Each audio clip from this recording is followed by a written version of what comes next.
Admiral Jake Morrison stood silently on the observation deck of Guardian Prime, watching as the final transport ship departed Luna Colony. The enormous craft carried 15,000 souls back to Earth, their eyes pressed to the windows for one last glimpse of the moon they'd called home for decades. A heavy pressure settled in Jake's chest. This wasn't how mankind's path to the stars was meant to unfold. But the message from the Zephyrion Empire had arrived 3 months prior, by their ambassador with chilling precision: submit to imperial rule or face total extinction. For 1,000 years, similar ultimatums had echoed across the stars, and every known species had bowed to survive. The Zephyrians ruled over 90% of known space, maintaining dominance. With unmatched technology and ruthless authority, resistance had always seemed futile. But humans were ... different. President Danny Walsh convened the Global Council within hours of receiving the threat. Delegates from every country, colony, and orbital habitat convened in New York for what would become the most consequential debate in human history. For days, impassioned arguments filled the Great Hall, voices raised in fear and fury. Some called for surrender. The Zephyrions commanded fleets in the millions. Their weapons were generations ahead of humanity's, and they had never lost a war. To fight them, many warned, was to commit species-wide suicide, better servitude than annihilation. Yet others would not yield. They demanded resistance no matter the cost. To them, freedom outweighed survival. Throughout history, humans had fought oppressors, resisted empires, and bled for independence. From ancient revolts to colonial uprisings, submission had never come easily. And now, against alien tyrants, they would not begin kneeling, no matter how mighty the enemy. Then Captain Lisa Barnes stepped forward with a radical alternative. She stood before the chamber with a quiet fire in her voice, presenting a plan so bold it silenced the room. Humanity would neither submit nor wage a suicidal war. Instead, they would isolate, close their borders, and dare the Empire to come for them.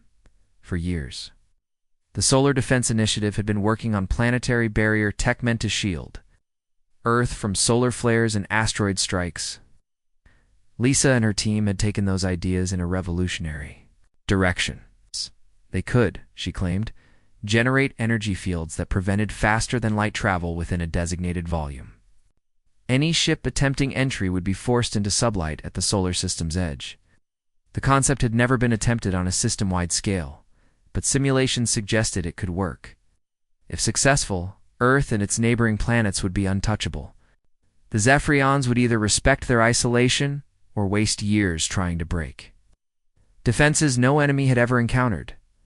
Dr. Peter Johnson, a brilliant but eccentric physicist, led the effort to bring the concept to life. His team toiled without rest, pushing human science into uncharted realms. They fused abstract theories: quantum entanglement, gravitational shearing, and energy redirection into practical devices most couldn't even comprehend. Progress came at a frantic pace. The Global Council, now polarized, held a vote. Surrender gained 47% support. Military resistance drew 31%. But the remaining 22% backed Barnes' isolation gambit. And those 22% held sway leaders of Earth's most powerful nations. Their voices tipped the scales. Humanity chose solitude. The evacuation order went out within hours. Every human colony beyond the Kuiper Belt was recalled. Settlements that had taken lifetimes to build were left behind. Mining outposts, scientific facilities, entire orbital industries were abandoned. Trade networks that once connected Earth to the stars were severed in an instant. Jake personally oversaw large parts of the operation. He witnessed families tear themselves from homes carved in alien soil. Children who'd never known Earth forced aboard transports to a planet they only knew from stories. Scientists locked the doors of labs that had defined their life's work. But they all complied, knowing humanity's survival demanded unity. The barriers were activated piece by piece, even as evacuation ships poured in from across the void. Lisa coordinated the activation sequence from Command Center 1, her eyes glued to energy readouts climbing toward stability. Power consumption skyrocketed, forcing global rerouting from fusion stations, orbital collectors, and geothermal cores. Every watt mattered. Dr. Johnson made final calibrations to the generators, his fingers trembling from sleep deprivation and a dozen cups of coffee. One mistake, just one misalignment, the network could collapse, exposing humanity before. Defenses went live, but the calculations were tight. The field stabilizers performed flawlessly in every test. Confidence held, even under pressure. Then came the final day. President Walsh stood before the world, addressing every corner of human civilization. His speech was transmitted to every colony, every ship, every citizen of Earth. He spoke of courage, of unity, of refusing to bend to a tyrant's will. He reminded them that safety bought through submission was no safety, and all that true dignity came not from victory, but from the refusal to kneel. His words were calm, steady, and unwavering. They became the rallying cry of a people standing on the edge of the unknown. As he spoke, the final transport crossed. The barrier threshold shimmered invisibly as Jake received final confirmation. The field was stable. Humanity was now entirely sealed off from the rest of the galaxy. No ship could enter or exit the solar system without encountering energy walls, capable of disabling any known faster-than-light propulsion. The Zephyrian response came swiftly. Long-range scanners picked up massive fleet movements across Imperial territory. Ships were recalled from far-flung sectors, forming armadas larger than anything previously seen. Intelligence suggested the Empire was preparing the most extensive military campaign in galactic memory. Jake remained at his observation deck, staring out into the void where Earth's invisible shields now stretched. He couldn't see them, but the low hum beneath Guardian Prime's metal bones reminded him they were real. Somewhere beyond, an undefeated empire was gathering its strength to challenge the will of a defiant species. The coming months would determine whether humanity's bold stand would prove their salvation or simply a more spectacular form of extinction. Yet amid all the uncertainty, Jake felt something he hadn't dared feel since the ultimatum. It felt hope. General Krathmer stood aboard his flagship Conquest, watching his tactical display flicker with unfamiliar readings. 3 months had passed since the first Zephyrian fleet reached the edge of human-controlled space, and nothing made sense. The Sol system appeared clearly enough on sensors. Each attempt to cross into it forced his ships back into real space at the field's edge. Krathmer was no amateur. He had led 43 victorious campaigns. He had conquered species with superior tech, vast armies, and unshakable resolve. None had lasted more than weeks. The humans, he believed, should have surrendered already groveling.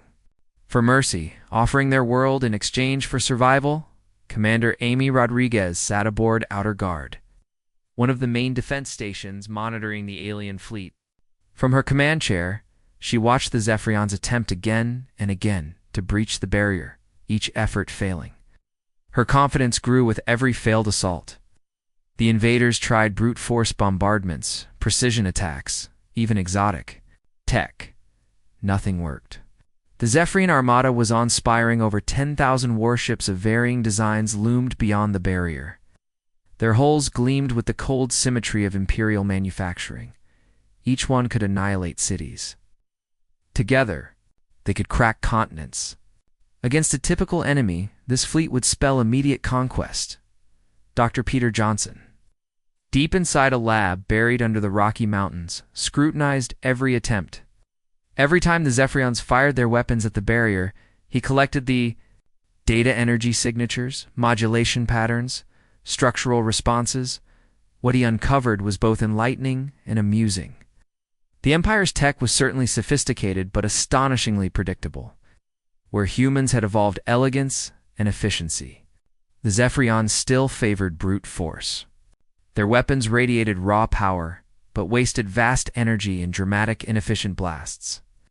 Their shielding tech, while formidable, was inflexibly able to adjust dynamically.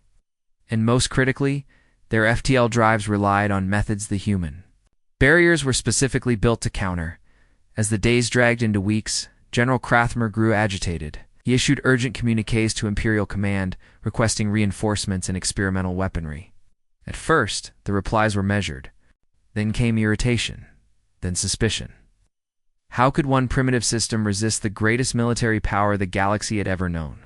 Meanwhile, Captain Steve Miller drifted silently through the dark in his stealth vessel Shadowrunner. Smaller than most civilian freighters, and coated in sensor-absorbing materials, Shadowrunner was virtually invisible, armed with cutting-edge cloaking and comms interception tools. Steve weaved between the Zephyrian armadas unseen. What he learned chilled him. Nearly half of the Empire's entire military force had been assembled here. More ships arrived daily, pulled from peacekeeping missions and distant patrol routes. This wasn't just an invasion, it was a spectacle. A show of force meant to cow not just Earth, but the entire galaxy into obedient silence. Despite their failure to breach the barrier, the alien crews remained smug. Steve intercepted their human civilization. That was the message the Emperor intended to deliver. The Dominator had first been deployed during the early days of Imperial conquest.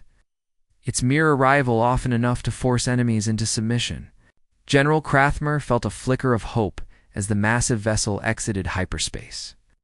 Surely the firepower of the Dominator would obliterate whatever deception the humans had engineered to sustain their barrier. The ship was armed with weapons capable of vaporizing moons and armored with shields that had never failed against enemy fire from her tactical command deck. Amy Rodriguez observed the incoming reinforcements. The alien fleet now numbered over 50,000 warships, an unprecedented display of galactic force. For any other civilization, surrender would have been immediate. No species had ever faced such overwhelming power and chosen to resist. But despite the swelling threat on their doorstep, the barriers held strong. In fact, they were getting stronger. Dr. Johnson's latest analysis revealed something unexpected. The growing concentration of faster-than-light drives outside the system was creating spatial distortions that funneled extra energy into the barrier's reactors. Meanwhile, Steve Miller continued his stealth operations. His recon ship darted through formations, stretched across light mites of space, undetected. He cataloged Zephyrian warships never seen before, long-forgotten dreadnoughts reactivated from deep storage, prototype vessels fresh from hidden shipyards. The scale of the impending assault was unprecedented. The Zephyrians weren't just planning an invasion. They were preparing a demonstration, a galactic warning. Steve listened closely to the alien chatter. Confidence had evaporated. Gone were the boasts of easy victory. Now, their transmissions carried rigid orders, tense updates, constant diagnostics. Weapon systems ran round-the-clock checks. Shield capacitors stayed at full charge. For the first time, the Empire was treating human defiance as a real threat. Back on Earth, Dr. Johnson made his final tweaks to the barrier control systems. I'd updated the energy absorption parameters, ensuring the barrier could not only survive the assault but feed off it. Every pulse of Zephyrian fire would empower human defenses. The real test was approaching fast. The Empire's most powerful fleet was about to unleash its full fury. Whether the system would endure or collapse remained unknown, but Johnson was ready. General Krathmer stood before a glowing display of the Sol system, each planetary orbit. Each asteroid belt, every key location was marked and calculated. The final assault plan had been drawn. Tomorrow would bring glory or shame. Humanity had mocked the Empire long enough. This would be the day they paid the price, and yet, a sliver of doubt clung to him. Never before had a species resisted this. Long could it be that the humans had grasped something the Empire had forgotten? A truth hidden beneath centuries of easy domination? Emperor Vexter peered through the towering viewport of his ancient dreadnought. Dominator sat just beyond the barrier's invisible wall, a titan at rest before the storm. For 8 centuries, Vexter had ruled the Zephyrian Empire. Entire civilizations had prostrated before him, offering wealth and worship in exchange for mercy. Now, these humans, primitive by his reckoning, stood defiantly behind technology he could not fully comprehend. His patience had run dry. His military advisors remained confident. Concentrated fire would overwhelm even the most advanced. Shielding, a single ship might fail to breach it. A small fleet might bounce off it. But 50,000 vessels? Firing in coordinated unison? Nothing could survive that. The assault was scheduled to commence at dawn over Earth. The message was clear. Resistance would be crushed. Permanently, Colonel Ryan Davis reviewed simulation. Data from his underground command bunker, buried beneath 3 kilometers of Colorado granite. The enemy fleet had adopted an attack formation of terrifying precision. Each ship's position was calculated to concentrate maximum fire on Earth's orbital plane. His AI models calculated that the initial volley would release energy equal to a mid-sized star detonating, and yet Ryan remained calm. Humanity had been preparing for this exact moment for months. The barriers weren't just protective, they were absorptive, transformative. They would drink in the Zephyrian assault and return it with interest. The alien fleet had brought its full power to bear, but that power would be turned against them. Far beyond, Lieutenant Sarah Brooks sat in her fighter's cockpit, nestled among the shadows of the asteroid belt near Pluto. She was one of 3,000 elite pilots lying in wait, their ships cold and silent to avoid detection. Craft, built using salvaged alien tech refined through human brilliance, they were sleeker, faster, deadlier than anything in Zephyrian doctrine. Each fighter ran on power cores the Empire had never encountered. Each pilot had been enhanced, physically and mentally, with neural links allowing them to process data and react faster than conscious thought. They were ghosts. Weapons forged in secret, honed in silence, waiting to strike.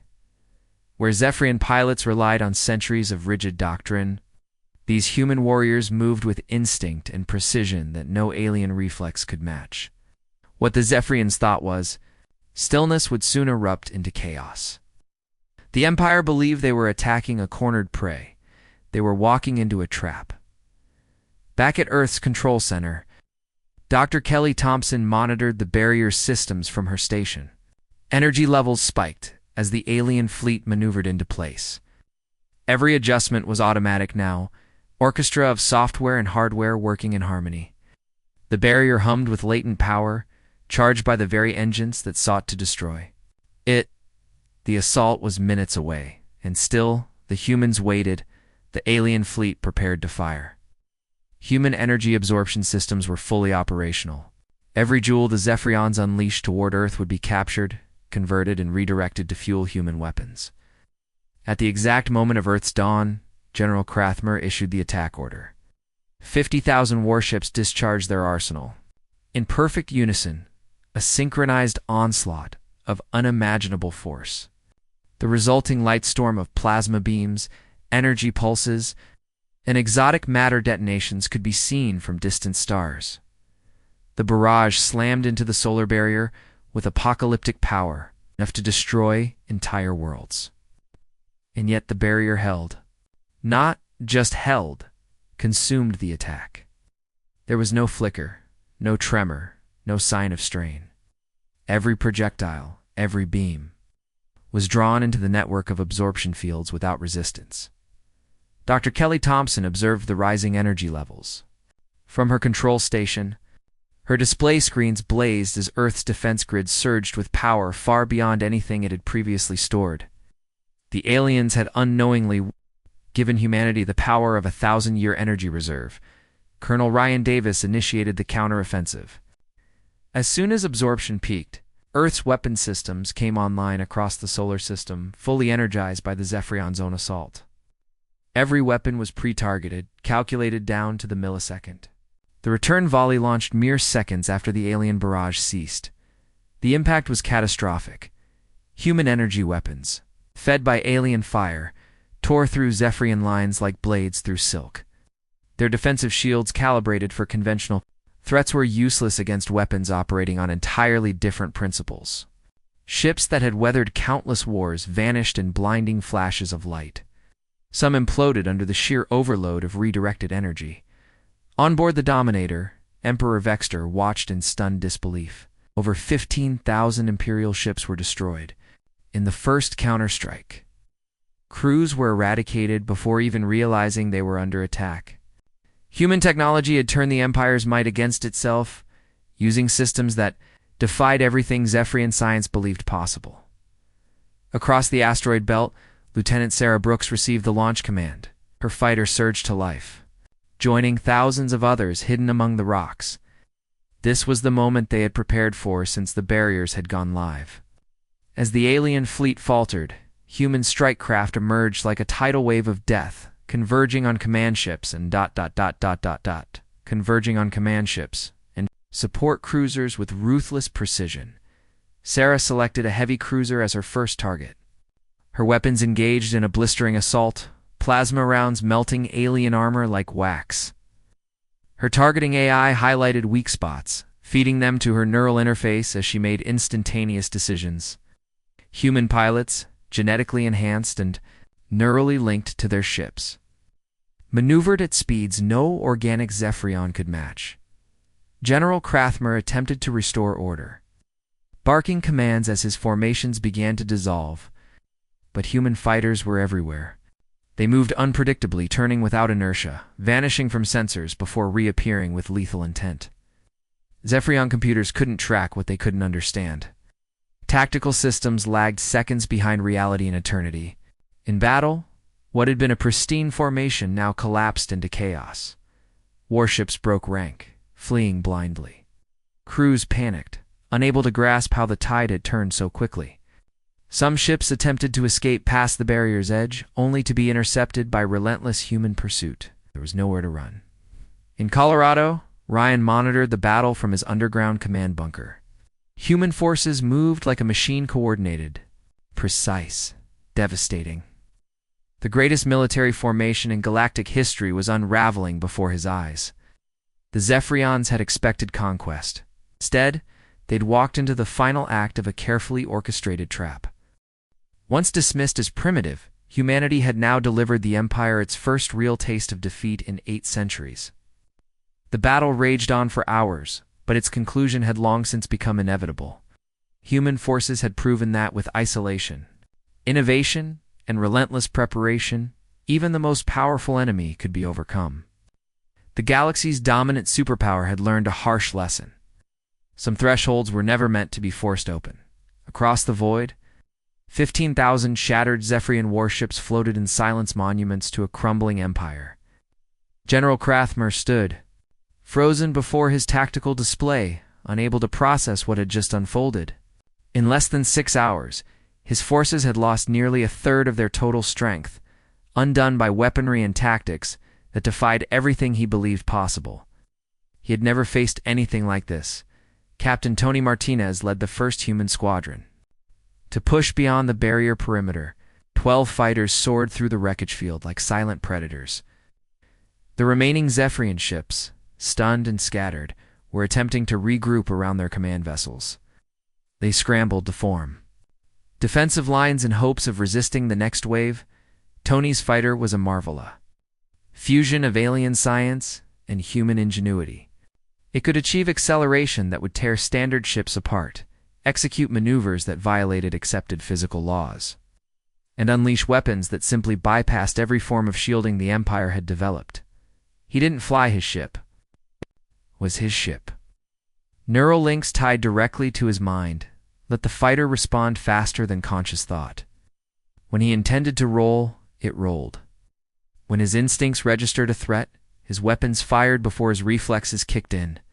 Major Linda Garcia brought up the rear, leading a formation of heavy assault craft designed for brutal precision. Her ships were bigger, slower, but devastating. Each one carried enough destructive power to flatten cities and withstand direct hits from enemy fire. Their purpose wasn't elegance, it was annihilation. The Zephyrions couldn't comprehend what they were facing. Human fighters didn't obey the physics they trained for. They darted through the wreckage like phantoms, appearing without warning and vanishing before sensors could lock on. They hit surgically, vanished again, then returned from impossible angles. The Empire had drilled for centuries to fight enemies that made sense. This didn't. Tony locked onto a Zephyrion destroyer as it limped through the debris field. Its plasma cannons fired in a continuous beam, overwhelming its shields in seconds. The ship erupted in a cascade of secondary explosions, folding in on itself in a brilliant burst of light. Another corpse added to the Empire's growing graveyard from the bridge of the Dominator. Emperor Vextor bore witness to the unraveling of his legacy. His flagship, the undefeated Titan of the Imperial Navy, had weathered hundreds of campaigns unscathed. Its weapons could split moons. Its defenses had never been breached. But now, even this legendary vessel seemed insignificant in the face of a war that no longer obeyed the old rules. Linda's assault wing began its second wave, targeting the Zephyrion leadership. Her squadron identified command ships and critical support craft, unleashing precision strikes coordinated down to the second. Zephyrion captains tried desperately to form a protective net, but the human assault pierced through it like paper. Communications fractured, fleet structure dissolved. Panic spread. Flagships erupted in fire. Support cruisers lost control and spun into collisions. What had once been a symbol of galactic unity and discipline now crumbled into isolated, frightened fragments. Some ships broadcast surrender attempts in fragmented human dialects, hoping for clemency. No mercy came, back on Earth. Engineer Bobby Clark raced between production bays and the planet's primary orbital shipyard. Automated systems had been running non-stop since the day the barriers were activated. Factories constructed new warships with relentless efficiency, each version faster. Tougher, more advanced than the last, the shipyard spanned the asteroid belt in secrecy. Hidden from long-range scans and shielded by independent defense systems, robotic arm-shaped hulls from exotic alloys, while artificial intelligences iterated on weapon designs in real time. Every new vessel pushed the limits of design further. Out at the edge of the chaos, Tony's squadron encountered a formation of Zephyrion elite fighters pilots hailed as the finest the Empire had ever produced. Their ships were sleek, armed with the best the Empire could offer, and flown by veterans who had crushed resistance across a dozen star systems. It would make no difference. Experience was meaningless. Against enemies who could think and react faster than their bodies should allow, the Zephyrion elite flew with flawless precision, executing formations that would intimidate any conventional adversary. Their tactics were sophisticated, their weapons devastating, but they were still operating on an outdated paradigm. Human pilots, enhanced by neural interfaces and stabilized with combat drugs, fought on an entirely different level. Major Linda Garcia's assault wing pierced the Zephyrion defense line and delivered a killing blow to the Imperial supply chain. Ammunition, freighters, fuel tankers, and mobile repair bays lit up in rapid succession, consumed by coordinated barrages from human heavy weapons. The support network that kept the alien fleet alive collapsed under the weight of firepower. It could not withstand now. All eyes turned to the Dominator. Emperor Vextor knew his dreadnought had become the primary objective. Human squadrons circled the enormous ship, striking at its weak points, pushing its defenses to the limit.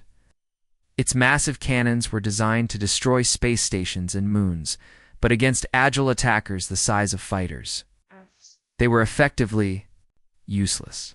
The Dominator's legendary shields, once thought impenetrable, flickered under continuous fire from weapons engineered to bypass them entirely. Energy designed to be absorbed now pierced directly into the vessel's core, wreaking havoc throughout its superstructure. On Earth, Bobby Clark reviewed fresh construction data. The shipyards were outproducing the enemy's ability to destroy. More fighters came online every hour, crewed by men and women born into a world that had trained them since childhood for this very moment. The machine of human war had hit full speed, and nothing could slow it down. General Krathmer sent a final plea to Imperial Command, requesting immediate reinforcements and next-generation weapons. But the closest reinforcements were months away. Nothing could reach them in time. The battle was lost. Humanity had secured both strategic and tactical superiority. On every front, Tony Martinez's squadron encountered the Emperor's personal guard. 12 elite ships flown by warriors who had never tasted defeat. They fought with fearless determination, knowing the Emperor's life depended on their protection. But valor wasn't enough. The technological chasm between the two forces was simply too wide. This wasn't a battle between equals, it was a reckoning. A reminder that some civilizations, when pushed to the brink, don't break, they evolve. The Zephyrians were beginning to understand. Conventional warfare had no place here. Forcing entry into a fortified system had triggered consequences they could never have anticipated. Their greatest mistake had been underestimating humanity's capacity to adapt, to build and to fight like nothing else in the stars. On the Dominator's bridge, Emperor Vextor stood alone. The ship groaned and buckled beneath the endless barrage. Shields meant to repel planetary attacks were failing. Fighters darted through openings in the hull, blasting exposed systems. For the first time in 8 centuries, Vextor faced personal defeat, not theoretical, not political, but absolute. The once invincible Imperial fleet had become a ruin. Of the 50,000 ships that entered the solar system with certainty and pride, fewer than 10,000 remained. Most were crippled. Many were in full retreat. What had begun as a show of strength had become the single worst defeat in recorded galactic history. Admiral Jake Morrison surveyed the chaos from Guardian Prime. His battle map showed nothing but disarray across the enemy's front. Human squadrons now controlled every key position. Pursuit teams harried the fleeing remnants, cutting down escapees before they could jump to safety. This wasn't a defense anymore. It was a decisive victory in the White House Situation Room. President Danny Walsh watched the events unfold with a growing sense of vindicated resolve. What had once seemed like madness, cutting Earth off from. The galaxy was now proving to be the most brilliant strategic gambit in human history. The choice to isolate, endure, and innovate had turned the tide of civilization. Tony led his final strike on the Dominator. The Dreadnought's weapons were still too cumbersome to target human fighters effectively. The shields, already weakened, now failed completely. Plasma fire pierced the hull. Secondary detonations rocked the vessel. Whole sections were vented to space as its infrastructure collapsed. The Emperor's personal guard made one last attempt to stop the inevitable. Their fighters surged forward in defense of their sovereign, but even they were cut down. Human pilots were faster, smarter, and linked directly to their vessels. One by one, the guard fell in flame. At the solar system's edge, Commander Amy Rodriguez directed the final sweeps. No Zephyrian vessel would escape. Human squadrons drove the survivors into deeper space or destroyed them outright. No word of this catastrophe would reach the Empire, at least, not yet. Emperor Vextor, wounded and shaken, stood amid the wreckage of his dreams. The Dominator was. Vengeance would not define humanity's response to victory, but neither would mercy permit future threats. The terms delivered to the Empire were uncompromising: immediate withdrawal of all Zephyrian forces and full recognition of human sovereignty. Major Linda Garcia led the boarding teams assigned to the Dominator. Clad in advanced battle armor, human troops swept the massive dreadnought, seizing control of vital systems and ensuring no desperate last act of resistance. The most powerful ship ever built by the Empire now flew under human command, a living monument to their triumph. News of the catastrophic Imperial defeat traveled faster than ships ever could. Entire star systems, long shackled under Zephyrian control, began whispering of revolt. In marketplaces and command halls, on prison worlds and mining colonies, the same question echoed. If Earth could win, why not us? Centuries of quiet submission, cracked under the weight of a single undeniable truth. Imperial might could be broken. Admiral Morrison received the first wave of reports within days. Uprisings had begun to erupt across Zephyrian territory. Governors were overthrown, fleets defected, local militias rose in rebellion. The illusion of invincibility had been shattered. Worlds that once feared to dream of freedom now demanded it. Openly, the Empire once thought eternal was crumbling from within. Engineer Bobby Clark monitored the conversion lines deep within Earth's shipyards. Captured Zephyrian vessels were being disassembled, studied, and integrated into human fleets. Alien systems were optimized and re-engineered. The very weapons intended to subjugate Earth were now becoming the foundation of a new technological era, one that would make humanity not just secure, but dominant. Commander Amy Rodriguez prepared Earth's first diplomatic expeditions beyond the solar system. Humanity would not rise as a new conqueror, but as a shield. Where the Empire had imposed control, Earth would offer support. Any civilization seeking self-determination would find an ally in the species that had once chosen. Solitude over surrender. The barriers that once sealed humanity off would now expand outward, portable, deployable, and adaptable to protect any world bold enough to reject imperial chains. Dr. Johnson led the effort to develop mobile barrier systems. These generators, scaled for entire planetary systems, would give rebel factions the same invulnerability Earth had used to survive. The technology that saved one species would be shared selectively with those committed to freedom. No empire would ever again dictate the fate of an unwilling world. Emperor Vexter sat alone, confined within his own dreadnought, now a secured human vessel. The one-Sol-challenged ruler of trillions had become just another captive of war. Word of his fall spread faster than his orders ever had. Systems that once knelt in fear now rejected his authority. His silence was the loudest admission of imperial defeat.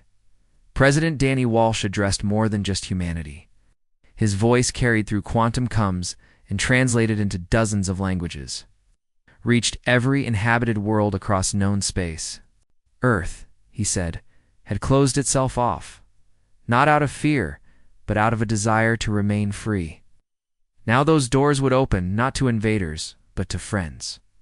Humanity, the president declared, offered alliance, not empire. They had proven that resistance was not futile, that resolve could rival fleets, and that freedom was worth any sacrifice. To all species under imperial rule, Earth extended a hand not to command, but to stand beside them. The galaxy had learned a lesson carved in fire and debris, brute strength and ancient. Supremacy meant nothing against a people who refused to break. Technological advantage could be undone by innovation, and oppression defeated by sheer will. The idea that conquest was inevitable had died in Earth's orbit alongside 40,000 Zephyrion warships. The age of empires was ending.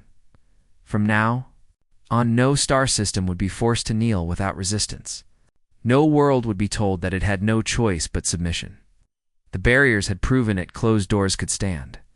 Isolation could be power. When pushed far enough, even the most peaceful of species could rise and become something terrifyingly unstoppable. Earth had lit the fuse. The galaxy would never forget the explosion.